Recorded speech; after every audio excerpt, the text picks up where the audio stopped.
Good evening, everyone. I hope you all are doing great in your life.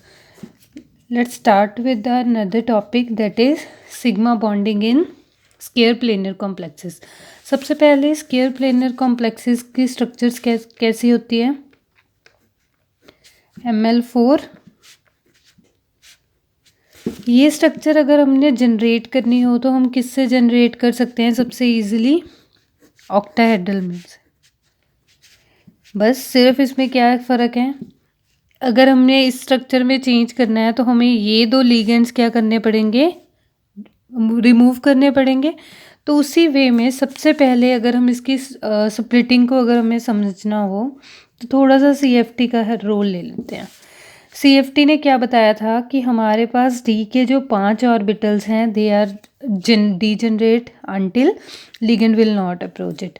जब तक आपके पास metal आपका सिंपल फ्री आयन स्टेट में प्रेजेंट है और लिगेंड उसे अप्रोच नहीं कर रहा, टिल देन आपका जो पांचों डी जनरेट यानी कि हमारे जो 5 डी ऑर्बिटल्स हैं उनका डीजेनरेसी क्या रहेगा, मेंटेन रहेगा।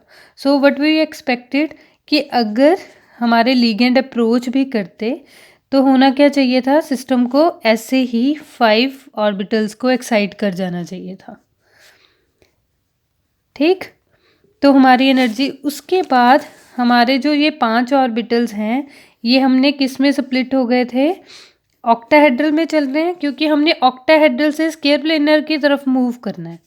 तो अभी ऑक्टाहेड्रल में T2G नीचे होता है और EG ऊपर, और यहाँ पर क्या होता है, T2G में कौन से ऑर्बिटल्स होते हैं, DXY, DYZ, DZX, और ऊपर कौन से EG में कौन से ऑर्बिटल्स हैं, DX² माइनस Y² और DZ²। तो यहाँ पर हमारे पास स्क्वायर प्लेनर में क्या होता है कि हमने दो लिगेंड्स रिमूव कर दिए हैं। तो हमारे पास जो स्टैंडर्ड नोटेशन होती है, तो मोस्ट प्रोबेबली हम क्या करते हैं जब हम स्क्वायर प्लेनर को ड्रॉ करते हैं, तो ऐसे तो कोई हार्ड एंड फास्ट रूल नहीं है कि आपको एक्स और जेड के लिगेंड, एक्स और वाई के लिगेंड पे ही ये चारों लिगेंड्स प्लेस करने हैं। या आप एक्स जेड भी यूज़ कर सकते हो या वाई जेड भी यूज़ कर सकते हो रिस्पेक्टिवली, मतलब एक एक्सिस ख़त्म हो जाएगी। तो हम अगर रूल के अकॉर्डिंग हम कंसिडर करें तो हमारा जेड एक्सिस पर जो हमारे लिगेंड होते हैं दोनों ऑक्टाहेड्रल में, हम उसे रिमूव करते हैं। दैट मीन्स अब स्क्वायर प्लेनर में जेड एक्सिस की तरफ कोई लिगेंड ही नहीं है, तो इसका मतलब ये डिजेनरेसी अब फिर से मेंटेन नहीं रहेगी। तो क्या होगा, हमारे पास फर्दर हमारे किस किस ऑर्बिटल में जेड की इन्वॉल्वमेंट है, इन दोनों ऑर्बिटल्स में है, यानी कि इन दोनों का नेचर कुछ अलग होगा। और जेड एक्सिस पर लिगेंड ही नहीं है, तो सीएफटी क्या बोलती है, जब लिगेंड उसे अप्रोच करता है तो रिपल्शन फैक्टर क्रिएट होता है और उसकी वजह से एनर्जी बैरियर क्या है, राइज कर जाता है। लेकिन अभी तो जेड एक्सिस की तरफ कोई लिगेंड ही नहीं है, इसका मतलब हमारा सिस्टम क्या हो जाएगा, स्टेबल हो जाएगा। और हमारे पास ये तो ऑर्बिटल हैं DYZ और DZX की डिजेनरेसी इसके कंपैरिजन ब्रेक हो गई। तो DXY की तरफ तो हमारे दोनों लिगेंड हमने रखे हुए हैं, तो इसका मतलब उसकी एनर्जी कंपैरेटिवली इन तीनों में से 2 की एनर्जी लो हो गई बेरी सेंटर से और 1 की एनर्जी हाई हो गई। सिमिलर वे में DX² माइनस Y² और DZ² में भी सेम ऐसा ही होगा। अभी Z² मतलब DZ की तरफ कोई लिगेंड ही नहीं है, तो इसका मतलब that will be in lower in energy, और हमारा जो DX² माइनस Y² है वो हायर इन एनर्जी है। तो इसका मतलब स्क्वायर प्लेनर में हमारे जो सिमेट्री एलिमेंट्स हैं वो चेंज हो जाएंगे। अभी दो के लिए हम क्या सिंबल यूज़ करते हैं, ई। सिमेट्री देखो, स्क्वायर प्लेनर को ध्यान से ऑब्जर्व करो, यहाँ पर मेटल को अगर हम सेंटर की तरह लें, अगर यहाँ पर जाएंगे तो लिगेंड है, यहाँ पर अप्रोच करेंगे लिगेंड है, यहाँ पर गए स्पेस है, यहाँ पर भी गए स्पेस है। दैट मीन्स यहाँ पर सेंटर ऑफ इन्वर्जन प्रेजेंट है, तो इसके लिए सिंबल में जी और यू की सिमेट्री दिखेगी, राइट। नेक्स्ट है हमारे पास DXY को एक ही ऑर्बिटल है लेकिन सिमेट्री डिस्टॉर्ट हो गई, क्योंकि डी में जो लोब्स होती हैं और ऑपोजिट लोब्स होती हैं उनकी फेज डिफरेंट होती है, तो हमारे पास ए सिंबल नहीं है, B2G है। डी जेड स्क्वायर हमारा फिर से स्फेरिकली सिमेट्रिकल है, क्योंकि शेप के अकॉर्डिंग देखो आप रिंग सेंटर में है और पॉजिटिव लोब्स लेफ्ट और राइट साइड पे हैं, तो इसलिए हमारा डी जेड स्क्वायर की सिमेट्री मेंटेन है, तो वो A1G सिमेट्री एलिमेंट लेगा। इसी तरह से लास्ट हमारा जो D X square minus Y square है वो भी B1G, यानी कि एक ही ऑर्बिटल है। जब हमारे पास एक ऑर्बिटल होता है बच्चे, तो हमारे पास पॉसिबिलिटी है कि आप उसे जो सिमेट्री एलिमेंट प्रोवाइड करोगे वो A और B दोनों में से एक होगा। डिपेंड करता है symmetry with respect to axis of rotation या प्लेन, क्यों हमारे पास A और B के सिंबल्स इंट्रोड्यूस हो जाते हैं। तो इसी वे में हमारे पास P के साथ भी कुछ ऐसे ही होगा, PXY, PYZ और PZ। तो यहाँ पर भी डिजेनरेसी खराब होगी, क्योंकि Z एक्सिस पर कोई लिगेंड नहीं है, तो Z हमारा लोअर इन एनर्जी हो जाएगा और PX और PY हमारे हायर इन एनर्जी हो जाएंगे। तो इनको हम क्या बोलेंगे, EU, और इसे हम क्या बोलेंगे, A2U। क्लियर। तो इस अब तक हमने क्या ऑब्जर्व किया, CFT की हेल्प से हमने ये सिमेट्री एलिमेंट्स फाइंड आउट कर लिए, ताकि हमारे लिए इजी हो। अब जब आप MOT में इन सिमेट्री एलिमेंट्स को एकदम से देखोगे तो थोड़ा सा डिफ़िकल्ट लगता। अभी मैंने थोड़ा सा CFT का बैकग्राउंड लेके आपको उन सिमेट्री एलिमेंट्स के रीज़न प्रोवाइड कर दिए। अभी हम अपने मेन टॉपिक पर वापस आते हैं। सबसे पहले हम क्लासिफिकेशन कैसे करते हैं, हमने क्या, अभी हम सिग्मा बॉन्डिंग डिस्कस कर रहे हैं स्क्वायर प्लेनर की। तो हमारे पास सबसे पहले सिंबल आएगा किसका, जो हमारा कॉम्बिनेशन निकल के आता है मेटल के साथ। तो इस बार हमारा कॉम्बिनेशन कैसे आएगा, अगेन आप ग्रुप थ्योरी अभी थोड़ा सा फेमिलियर नहीं हो, तो इसलिए आपको ये जो कॉम्बिनेशन है वो ऐसा याद करना होगा। लेकिन यस, अगर आपको कंफ्यूजन हो कि आप कॉम्बिनेशन को जस्टिफाई कैसे करोगे कि ये सही है या गलत, तो A का मतलब एक ऑर्बिटल, B का मतलब भी एक, E का मतलब दो, 2 + 1 + 1 दैट इज़ 4। तो देखो हमारे स्क्वायर प्लेनर में हमारे पास 4 ही बॉन्ड होते हैं, राइट। तो यहाँ पर देखो हमारे पास जो सिंबल हैं, अभी हमारे पास सिमेट्री एलिमेंट्स क्लैश कर गए, क्योंकि अब तक हमने जो हमारा S ऑर्बिटल है उसको भी A1G का सिंबल डोनेट किया है, और अभी हमारे पास किसके साथ भी A1G इंट्रोड्यूस हो गया, DZ स्क्वायर के साथ भी A1G हो गया। B1G हमने किसको दिया है, DX square minus Y square को, और EU हमारे पास किसका सिंबल है, PX और PY का। तो इसका मतलब हमारे पास लिगेंड के कॉम्बिनेशन आ गए। अभी मेटल के पास हमारे पास क्या, मेटल के सिंबल्स क्या रहेंगे, मेटल के पास ऑर्बिटल्स होते हैं S, NS, NP और हमारे पास N-1D। अभी हमारे पास D फर्दर कितने पार्ट्स में स्प्लिट हो गया, 4 पार्ट्स में, EG, B2G, B1G और A1G में। P के सिंबल मैंने आपको कर दिए सेपरेट, हमारे पास है A2U, EU, और NS का सिंबल है हमारे पास A1G। तो हमारा जो लिगेंड का कॉम्बिनेशन बीच में से निकल के आया है with the help of group theory, तो वो क्या है, A1G, B1G और EU। तो अभी देखो दोनों में से अगर हमें रफ मैच करना हो, एक तो तरीका है कि आप 1 by 1 इन सबको प्लेस करते रहो और चेक करो कि किसके साथ इसकी बॉन्डिंग आ रही है और क्या कॉम्बिनेशन है।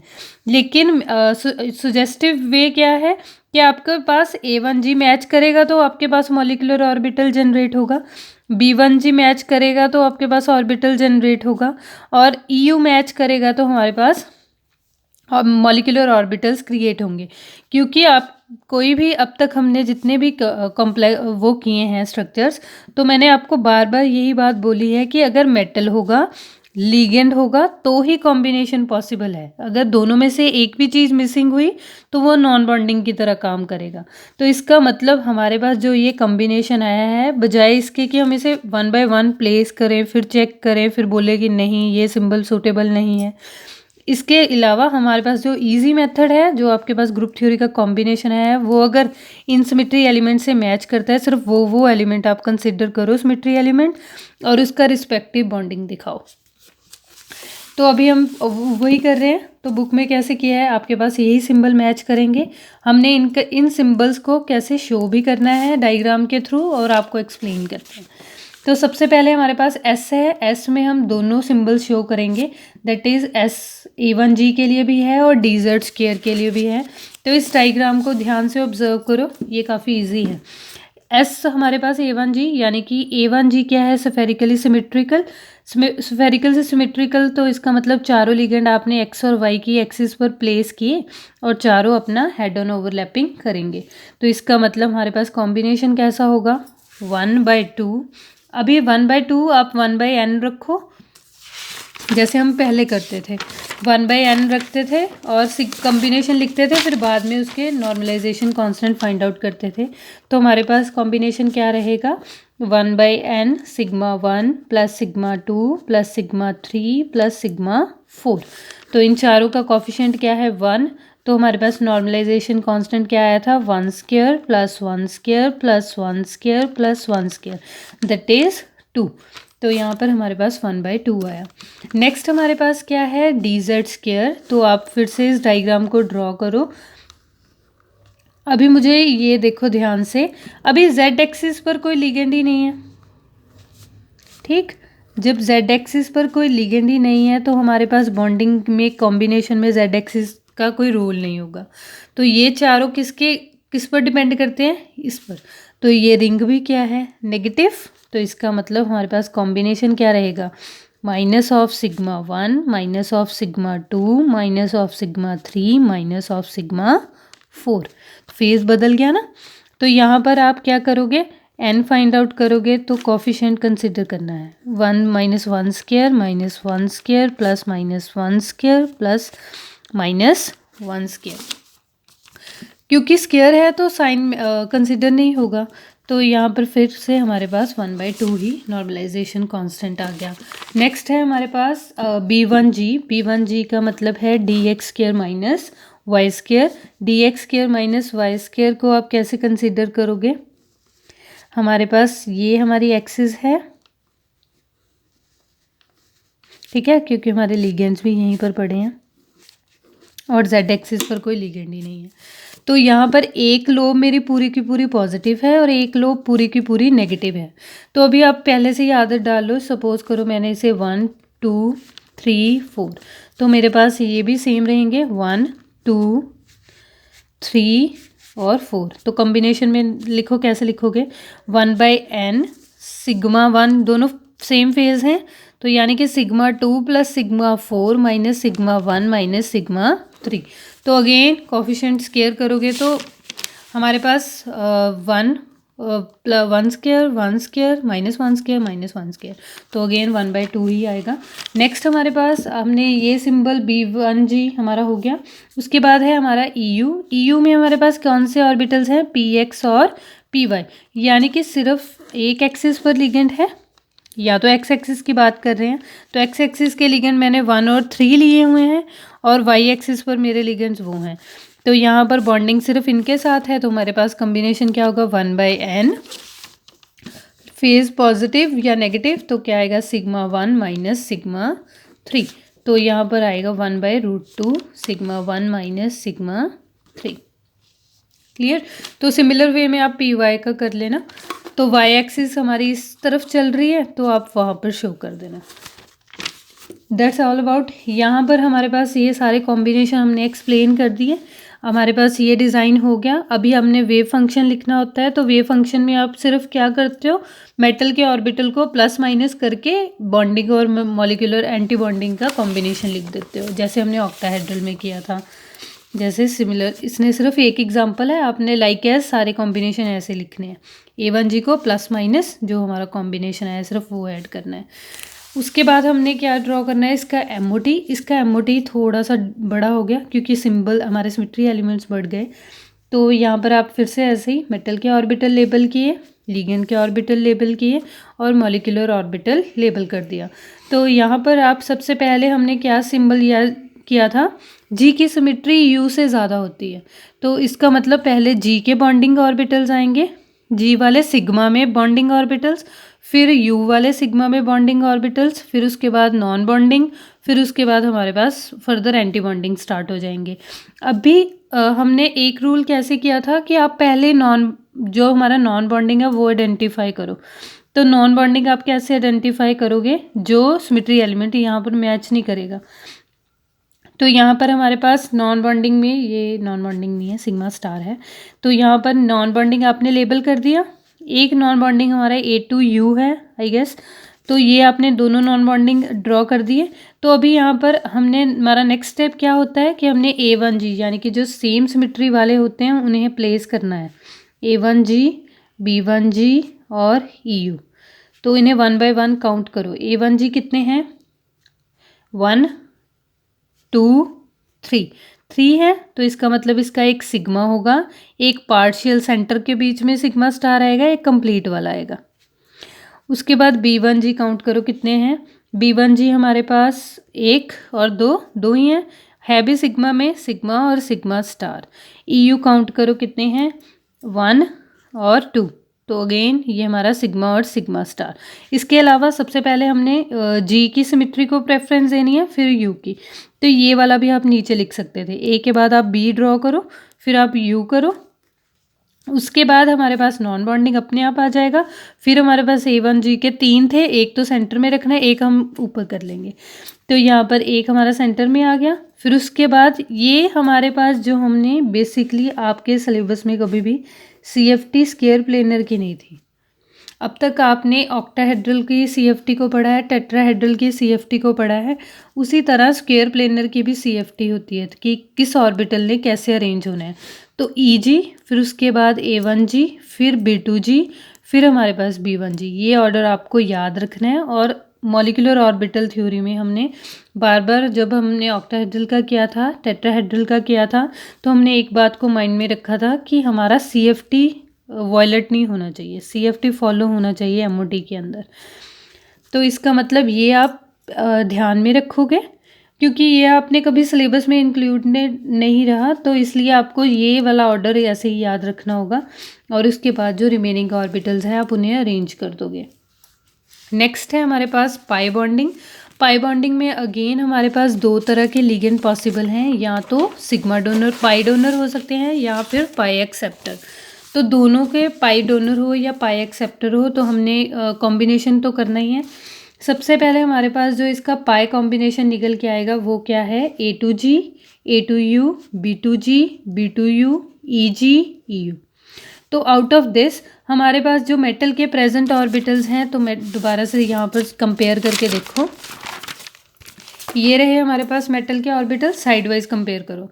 देखो A1G, A2U, A2U है तो इसको मैं डबल टिक कर रही हूँ, ये हमारे पाई के कॉम्बिनेशन में है। EU है, इसे मैं डबल टिक कर रही हूँ। उसके बाद B2G, B2G है, डबल टिक कर रहे हैं। और B2U, B2U कोई कॉम्बिनेशन नहीं है, EG है। ठीक, तो इसका मतलब जो सिमेट्री एलिमेंट्स हमारे मैच करेंगे वो हम सिर्फ कॉम्बिनेशन में डिस्कस करेंगे, उसके अलावा हमारे सारे नन हो जाएंगे, वो हमारे एंटी नॉन बॉन्डिंग की तरह हो गए। तो ये कॉम्बिनेशन आ गया। सिर्फ हमने अभी 1 बाय 1 लेने हैं। सबसे पहले हम A2U ले रहे हैं, तो A2U को पाई बॉन्डिंग में कैसे शो करोगे। A2U का क्या मतलब था, देखो A2U हमने किसको सिंबल दिया हुआ है, PZ को। तो अभी Z एक्सिस की तरफ कोई लिगेंड ही नहीं है, तो इसलिए सिग्मा बॉन्डिंग में तो ये जा ही नहीं सकता था, पाई बॉन्डिंग में जाना था। तो पाई बॉन्डिंग को हम कैसे शो कर रहे हैं, देखो ध्यान से, यहाँ पर Z एक्सिस में हमने अपना ऑर्बिटल प्लेस कर दिया, और हमारे जो लिगेंड्स हैं वो क्या हैं, इसके पैरेलल।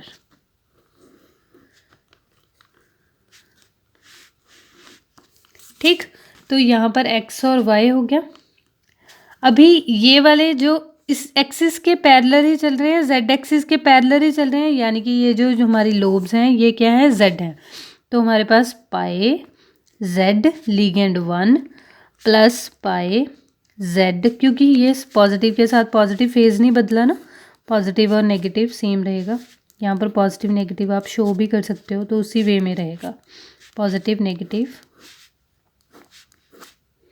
तो हमारे पास कॉम्बिनेशन कैसे बनेगा, PZ2 PZ3 PZ4। तो अगेन आप फिर से नॉर्मलाइजेशन कांस्टेंट फाइंड आउट करोगे, वो कॉफिशिएंट 1 1 अगेन 2, हमारे पास n की वैल्यू क्या आ जाएगी, 2। तो हमारे पास देखो कॉम्बिनेशन कैसा है, 1 बाय पाई 1 स्क्वायर, सारे के कॉम्बिनेशन देखो ध्यान से, ये है प्लस में। नेक्स्ट है हमारे पास EU में कौन कौन से ऑर्बिटल्स हैं, PX और PY। EU में कौन से हैं, PX और PY। तो अभी PX और PY में, EU में हमारे पास PX और PY है, तो इसे किसी भी ऑर्बिटल को एक को शो करते हैं। तो कैसा PX, ये वाला ऑर्बिटल सपोज हो गया, और हमारे पास जो हमारे कॉम्बिनेशन में जाएंगे ये तो हम इसके डायरेक्टली अप्रोच कर गए, यानी कि इनका तो कोई रोल ही नहीं रहा। हमें चाहिए पैरेलल वाले, तो हमारे पास लिगेंड्स कैसे रहेंगे, पॉजिटिव। ये किसके पैरेलल है, अगर आप PX ले रहे हो तो यहाँ पर कॉम्बिनेशन आएगा 1/n पाई x। हमने अभी लिगेंड कैसे जस्टिफाई किए थे, हमने किस एक्सिस पर कौन से रखे थे, सपोज 1 2 3 4, तो हमारे पास 1 और 3 होंगे। पाई x 1 प्लस पाई x 3, ये x एक्सिस है ना ये। अगर आप इस एक्सिस को y एक्सिस ले रहे हो तो हमारे रिस्पेक्टिव ऑर्बिटल्स क्या हो जाएंगे, पाई y 1 और पाई y 3।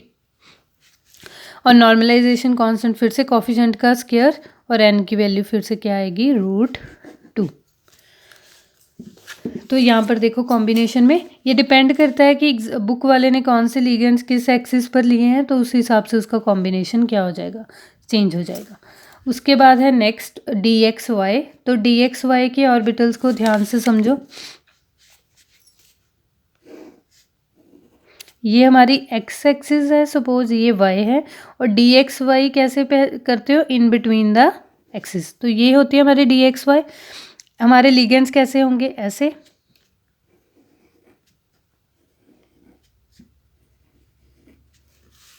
ठीक, तो यहाँ पर एक पूरी की पूरी लोब पॉजिटिव है, एक पूरी की पूरी लोब नेगेटिव है, तो आपने अपनी फेज वैसे ही अरेंज कर देनी है।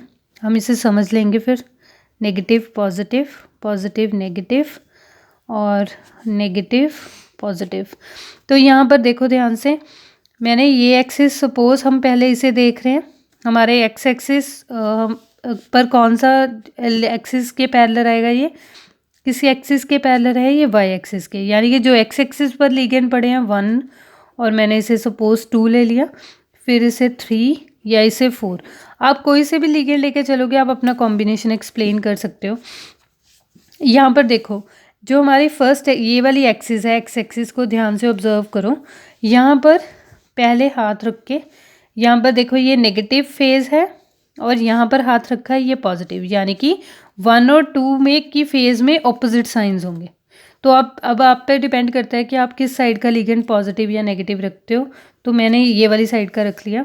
पाए, कौन सी एक्सिस चल रही है, y के पैरेलल है, पाई y 1 minus pi y 3। Again यहाँ पर 2, तो यहाँ पर हमारा 3 और 4 में भी फिर से ये नेगेटिव चल रहा है, और यहाँ पर ये पॉजिटिव चल रहा है, तो फेज का उल्टा हो गया। तो पाई y 4 पाई x 4, क्योंकि x एक्सिस के पैरेलल है ये, x 4 माइनस पाई y पाई x 3। तो देखो हमारे पास ये कॉम्बिनेशन को पाई y और x, तो यहाँ पर इन्होंने नेगेटिव साइन को एक साथ लिख दिया, फिर पॉजिटिव को एक साथ, तो आप वैसे भी लिख सकते हो। नेक्स्ट है DXZ और DYZ। DXZ और DYZ की एक्सिस पे Z एक्सिस इन्वॉल्व होगी। इसका मतलब एट अ टाइम हमारे पास या तो X एक्सिस के जो लिगेंड्स होंगे वो होंगे, या फिर Y एक्सिस के जो लिगेंड होंगे। तो हमारे पास 2 लिगेंड क्या हो गए, रूल्ड आउट हो गए, क्योंकि Z एक्सिस के ऊपर कोई लिगेंड नहीं है। तो उसी तरह से हमारे पास ये कॉम्बिनेशन बन जाएगा।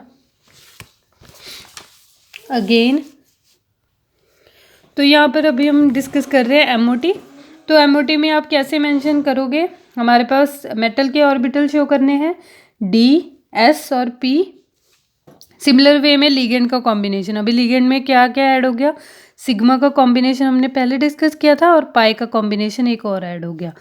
एक चीज़ और चेक करनी थी, पाई के कॉम्बिनेशन में हमारे पास पाई बॉन्ड हम मैक्सिमम 2 बना सकते हैं, तो हमारा कॉम्बिनेशन में क्या आना चाहिए, 4 लिगेंड्स हैं, दैट मीन्स 4 2s द 8। तो हमारे पास जो भी कॉम्बिनेशन सजेस्टेड होगा उसका सम 8 बन रहा होगा। ए का मतलब 1 1 1 1, 4 + 4 8, दैट मीन्स ये कॉम्बिनेशन सही है। तो हमने ये कॉम्बिनेशन लेबल कर दिया। अभी सबसे पहले आप क्या लेबल करोगे, नॉन बॉन्डिंग, जो आपके नॉन बॉन्डिंग ऑर्बिटल्स होंगे, जैसे A2G किसी कोई भी कॉम्बिनेशन सिमेट्री में नहीं है, और B2U, तो आपने ये दोनों मेंशन कर दिए। उसके बाद नेक्स्ट क्या है, कई बार कई बुक्स में आपको ऐसे सिंबल्स, जैसे ये स्मॉल लेटर्स हैं, उसके बाद ये सेंटर में आपको कैपिटल मिल रहे हैं। इसका मतलब ये है कि पहले ये एटॉमिक ऑर्बिटल का सिमेट्री एलिमेंट था, अभी ये मॉलिक्यूलर ऑर्बिटल में चेंज हो गया, तो हमने उसको लेटर को क्या कर दिया, कैपिटल शो कर दिया। तो ये भी एक तरीका है सिर्फ शो करने का। नेक्स्ट है, हमने क्या शो करना है, सिग्मा के कॉम्बिनेशन। तो आप चाहे इसे सेपरेट भी कर सकते हो, A1G B1G और उसके बाद EU, या एक साथ एक लेवल पर भी लिख सकते हो। उसके बाद सिग्मा ख़त्म हो गया, सिग्मा सबसे lower in energy, then pi orbitals, pi में भी G की सिमेट्री लोअर, फिर उसके बाद U की सिमेट्री, तो AE BE, तो सिंगल ऑर्बिटल को प्रेफरेंस देते हैं पहले। तो ये हो गया हमारे पास ये कॉम्बिनेशन। उसके बाद जो हमारे ऑर्बिटल्स हैं, आप कैसे अरेंज करोगे, अभी हमने किया था CFT का रूल भी फॉलो करना है, EG A1G B2G B1G, ये इसी ऑर्डर में होने चाहिए। उसके बाद नेक्स्ट हमारे पास कॉम्बिनेशन है, तो ये हमारे पास ये रूल फॉलो होने के बाद बाकी के जो रिमेनिंग ऑर्बिटल्स हैं, आप उसे किसी भी ऑर्डर में शो कर सकते हो, राइट। तो ये था हमारा पाई डोनर के लिए डायग्राम। जैसे एग्ज़ाम में आपको क्वेश्चन पूछा जा रहा है कि आप MF4 या कोई भी लिगेंड जैसे PTCl4, ज़्यादातर जो प्लेटिनम के कॉम्प्लेक्सेस होते हैं वो स्केयर प्लेनर नेचर के होते हैं। तो यहाँ पर Cl की इंट्रोडक्शन आपको क्या बताएगी कि ये पाई डोनर लिगेंड है, तो इसका मतलब इसका MOT आप ऐसे एक्सप्लेन करोगे। तो आपका जो क्वेश्चन है वो थोड़ा सा लेंदी हो जाएगा। PTCl4 का मतलब है आपको ये वाला MOT एक्सप्लेन करना है, सिग्मा भी इंक्लूड करना है, और पाई के ऑर्बिटल्स इंक्लूड करने के बाद जो आपका फाइनल MOT होगा वो इस वे में होगा। लास्ट क्वेश्चन, जो हमारा लास्ट MOT है वो क्या है, पाई एक्सेप्टर का। तो पाई एक्सेप्टर के लिए हमने कोई भी ज़्यादा वो इलेबोरेशन तो नहीं करनी होती, सिर्फ हमारे पास पाई का जो कॉम्बिनेशन है साथ में पाई स्टार इंट्रोड्यूस हो जाता है। तो यहाँ पर हमारे पास कॉम्बिनेशन बढ़ गया। अगेन आप क्या करोगे, सिग्मा ड्रॉ किया, फिर से लेफ्ट साइड पे आपके मेटल के ऑर्बिटल्स, राइट साइड पे लिगेंड के ऑर्बिटल्स, और सेंटर में हमारे पास क्या है, मॉलिक्यूलर ऑर्बिटल्स। तो ये थोड़ा सा लेंदी है, तो यहाँ पर आप क्या करोगे, कम ऑर्बिटल्स किस तरफ हैं, इस तरफ कम ऑर्बिटल्स हैं। तो आप यहाँ पर साइड में नीचे छोटा करके अभी लिख सकते हैं, A1G B1G B2G EG A2U और EU। अभी आप इसे 1 बाय 1 काउंट करते रहो, क्योंकि इन दोनों इनमें से अगर एक में भी मिसिंग हुआ वो नॉन बॉन्डिंग होगा। A1G काउंट करो कितनी बार है, 1 2 3 बार है, और है किस में है ये A1G, सिर्फ सिग्मा में। तो हमारे पास एक सिग्मा में होगा, एक पार्शियल सिग्मा स्टार, एक complete sigma star. B1G count करो कितनी बार है, B1G 1 2, बस 2 बार है, तो है किस में, सिग्मा और सिग्मा स्टार। B2G काउंट करो कितनी बार है, B2G हमारे पास 1 2 3 B2G हैं, लेकिन पाई और पाई स्टार में, पाई स्टार और पाई स्टार। नेक्स्ट है हमारे पास EG कितनी बार है, 1 2 3 पाई स्टार। नेक्स्ट है A2U कितनी बार है, 1 2 3। अगेन ये पाई में है, अवेलेबल है, पाई स्टार में, पाई स्टार। तो यहाँ पर EU कितनी बार है, 1 2 3 4। EU हमारे पास 4 बार है, किस किस में है, सिग्मा में भी है, पाई में भी है, एक पाई स्टार में भी है, एक हमारे पास दोनों का करेक्टर लेगा, सिग्मा स्टार और पाई स्टार। तो इस वे में आपके पास ये कॉम्बिनेशन आ गए। अब आप इसे लेबल करते रहोगे। पहले आप नॉन बॉन्डिंग ड्रॉ करोगे, ठीक, आपके पास ये दोनों नॉन बॉन्डिंग में आ गए, नॉन बॉन्डिंग और पाई स्टार एक साथ नहीं आएगा, नॉन बॉन्डिंग में आ गए। फिर उसके बाद आप क्या करोगे, इस नॉन बॉन्डिंग के नीचे, पहले वाले नॉन बॉन्डिंग के नीचे आपने सारे अपने बॉन्डिंग ऑर्बिटल सेट करने हैं। उसके बाद इन बिटवीन आपने CFT भी फॉलो करवाना है, सेंटर में CFT भी फॉलो करवाना है, और रिमेनिंग ऑर्बिटल्स जो हमारे पास 2-2 बार आने वाले हैं। जैसे A2U सपोज़ हमारे पास 2 बार ही पाई स्टार आने वाला है, तो ऐसे मीडियोकर से ऑर्बिटल्स आप सेंटर में सेट करोगे। उसके बाद जो फाइनल ऑर्बिटल्स हैं वो आप क्या कर दोगे, ऊपर ड्रॉ कर दोगे। एज सच आपके पास डायग्राम में कोई भी एनर्जी का मेंशन नहीं है कि आपको इस ऑर्बिटल को इससे नीचे ही रखना है, इस ऑर्बिटल को इससे ऊपर ही रखना है। तो थोड़ा सा वेरिएशन कर सकते हो, बस हाँ CFT का रूल वायलेट नहीं होना चाहिए। ये ऑर्डर हमारे पास सेम रहना चाहिए। और एक ऐसा भी नहीं करना कि आप क्या करो कि आपके जो पाई ऑर्बिटल है वो सिग्मा से नीचे हो जाएं, तो ये थोड़ा सा ध्यान में रखना है, अदरवाइज़ कोई इशू नहीं होगा। यहाँ पर आपने जैसे सिग्मा मेंशन किया, उसके बाद आप पाई मेंशन करोगे, फिर आपने नॉन बॉन्डिंग मेंशन किया, उसके बीच आपने CFT लगाया, और सेंटर में आपके पास जैसे A2U और A हमेशा नीचे होता है, E ऊपर होता है, G के ऑर्बिटल्स नीचे होते हैं कंपेयर टू U। तो इस वे में थोड़ा सा ध्यान में रखोगे, अदरवाइज़ थोड़ा सा वेरिएशन कर सकते हो। Right, that's all about this molecular orbital theory of all the three complexes. Thank you so much.